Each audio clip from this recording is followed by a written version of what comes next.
अगर आईएसआई ना होती तो पाकिस्तान कैसा होता। इस वक्त दुश्मन किस पोजीशन में है। इंडिया के अंदर एक दहशतगर्दी का वाक़या हुआ और इस हमले का भरपूर जवाब सिर्फ और सिर्फ इसीलिए दिया गया। अभी कुछ दिन पहले एक एसएसजी कमांडो जो मेजर अदनान थे उनकी शहादत हुई, साथ और बहुत सारी शहादत हुई। उन पे काबू पाने में सबसे सफ़े अव्वल में हमारी इंटेलिजेंस एजेंसियां ही शामिल थी। हमारी सियासी पार्टियां इन चीज़ों को मैनेज ना कर सकें और सारा मलबा उठा के डाल दिया जाए एजेंसीज पे। अस्सलाम वालेकुम नाज़रीन, मैं हूं मुबशर और आप देख रहे हैं आवाज़ पाकिस्तान। नाज़रीन, आज का हमारा टॉपिक है पाकिस्तान, पाकिस्तान की सलामती। नाज़रीन, जैसा कि आप जानते हैं कि पाकिस्तान दुनिया के उन ममालिक में शुमार किया जाता है जिन्हें अपनी जोग्राफियाई, सियासी और सिक्योरिटी चैलेंजेस का सामना है। इसी हवाले से आज हम बात करेंगे, अगर आईएसआई ना होती तो पाकिस्तान कैसा होता। जी नाज़रीन, जैसा कि आप जानते हैं कि पाकिस्तान को हर वक्त चैलेंजेस का सामना है। पाकिस्तान हर वक्त गैर मामूली ख़तरात में घिरा रहता है और पाकिस्तान की खुफिया agency inter services intelligence ISI इन खतरात को कम करने, ख़त्म करने और मुल्क के दफा को मजबूत बनाने में एक अहम किरदार अदा करती है। अगर ये अदारा मौजूद ना होता और इतना एफिशिएंट ना होता तो पाकिस्तान के हालात क्या होते, आइए इस पे बात करते हैं। चलिए ज़रा तसव्वुर करते हैं। सबसे पहले बात करते हैं कौमी सलामती पे। नाज़रीन, पाकिस्तान एक ऐसा मुल्क है जो हर वक्त अपने पड़ोसी मुल्क भारत के साथ सख्त मामलात में रहा है। अगर हम कोई भी मामला देखें, रिसेंटली आप क्रिकेट का मामला देख लें, उससे पहले हम मामला देखते हैं जिसमें भारत ने हमारी कौमी सलामती को भरपूर दांव पे लगा दिया था। अब अगर सोचिए, अगर आईएसआई ना होती तो बर वक्त मामलात की तहकीक, उनकी इंटेलिजेंस और उनको जांचना कि इस वक्त दुश्मन किस पोजीशन में है बहुत मुश्किल हो जाता। हमारी सरहदें बिल्कुल गैर महफूज हो जाती अगर आईएसआई ना होती और मुल्क को एक बहुत बड़े ख़तरे के साथ साथ एक बड़े नुकसान का भी सामना था।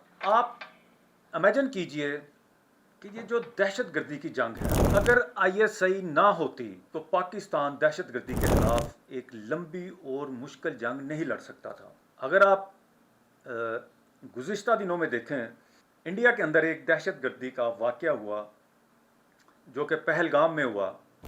अगर आईएसआई ना होती तो उसकी तहकीकात हमारे सामने नहीं आ सकती थी। आईएसआई ने उस वाक़े की मुकम्मल तहकीकात करके भारत की अथॉरिटीज़ को और पूरी दुनिया को बताया कि हमारा इस दहशतगर्दी से कोई ताल्लुक़ नहीं है। और अगर हम बात करें उसके रिटर्न की, तो उसके रिटर्न में जो भारत ने हमारे साथ किया वो सारी दुनिया जानती है। हम पे रात के अंधेरे में हमला किया और इस हमले का भरपूर जवाब सिर्फ और सिर्फ इसीलिए दिया गया कि हमारी इंटेलिजेंस एजेंसियाँ बड़ी फ़ाल थीं, हर वक्त जाग रही थीं, 24 घंटे अपने काम में मसरूफ़ थीं। और अगर हम बात करें जो इस वक्त हमें दहशतगर्दी का सामना है, फितनतुल ख़वारिज का, जिसमें बहुत सारी जानें कुर्बान की। अभी कुछ दिन पहले एक एसएसजी कमांडो जो मेजर अदनान थे उनकी शहादत हुई और साथ और बहुत सारी शहादत हुई। और हर वाक़या के पीछे एक कहानी होती है जो हम तक नहीं पहुंचती। जो माओ के बेटे इस मुल्क की हिफाजत करते हुए या दहशतगर्दी के खिलाफ जंग करते हुए अपनी जानें दे देते हैं, वो तो हम चंद दिन देखते हैं, लेकिन ये अदारे सारी ज़िंदगी उनके शाने के साथ शाना मिला के खड़े रहते हैं। इस सारे वाक़यात में आईएसआई का एक किरदार रहा। अगर आईएसआई ना होती तो दुश्मन हम पे हमलावर भी हो चुका था और हमें तबाह बर्बाद भी कर चुका था। और अगर ये एजेंसी ना होती तो शायद بین الاقوامی دنیا کے دباؤ کے سامنے پاکستان اپنا واضح موقف پیش نہ کر سکتا۔ اگر ہم بات کریں عالمی دنیا پر پاکستان کی پوزیشن کو، تو آئی ایس آئی دنیا کی ٹاپ آف دا لسٹ جو ایجنسیز ہیں ان میں شمار ہوتی ہے۔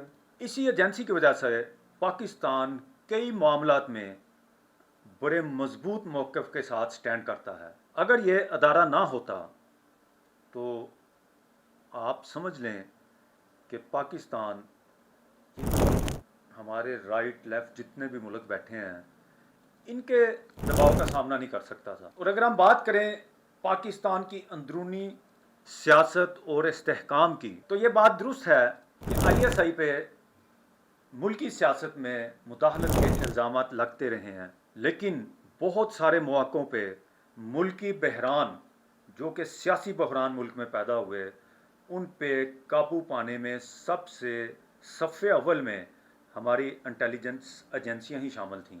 اور اگر یہ ایجنسیاں غیر مؤثر ہوتیں یا ان کا عمل دخل نہ ہوتا تو شاید ہمارے ملک کے اندرونی انتشارات بہت بڑے لیول پہ چلے جاتے اور ملک خانہ جنگی کا شکار ہو جاتا۔ اگر ہم بات کریں دشمن ملکوں کی انٹیلیجنس ایجنسیوں کی، جیسے راہ ہے، موساد ہے اور دیگر ایجنسیاں ہیں، جیسے کہ آپ دیکھتے ہیں کہ بلوچستان میں جو فتنے چل رہے ہیں ان کے پیچھے جو ایجنسیاں ہیں وہ سب کو پتہ ہے۔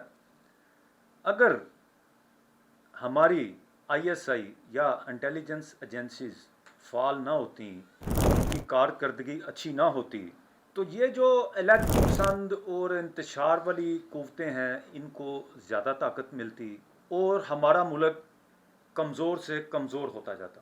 اور آخر میں جو بات ہے، جو حقیقت ہے وہ یہ ہے کہ کوئی بھی ملک اپنی معیشت کو امن اور سیکیورٹی کے بغیر بہتر نہیں کر سکتا۔ آئی ایس آئی اور دیگر انٹیلیجنس ایجنسیوں نے ملک کو بیرونی اور اندرونی انتشارات سے محفوظ کر کے ملک میں آنے والی غیر ملکی سرمایہ کاری کو اور ملک کے کاروباری طبقے کو ایک ذہنی سکون اور حفاظت کا احساس فراہم کیا۔ اب اگر ہماری سیاسی پارٹیاں ان چیزوں کو مینج نہ کر سکیں اور سارا ملبہ اٹھا کے ڈال دیا جائے ایجنسیز پہ تو یہ بھی زیادتی۔ اور اس لیے ہمیں بالکل چاہیے کہ ہم اپنی ملک کی ترقی، ملک کی امن اور اپنے ملک کی حفاظت کے لیے اپنی ایجنسیز، اپنی افواج اور سب کو ہم اپنے ذاتیات ایک سائڈ پہ رکھ کے ان کو ہم بھرپور سپورٹ کریں۔ ناظرین، آپ نے ہمارا ویلاگ سنا، ہم نے آپ کو ایک مختصر سا تعارف کروایا ہے، حالانکہ ہماری ایجنسیز کی خدمات یا ان کا تعارف کروانے کے لیے کئی پروگرام چاہیے، لیکن آپ اگر اس کو اچھا سمجھتے ہیں تو اپنی رائے کا اظہار کمنٹ باکس میں ضرور کیجیے گا۔ شکریہ اور دیکھتے رہیں آواز پاکستان۔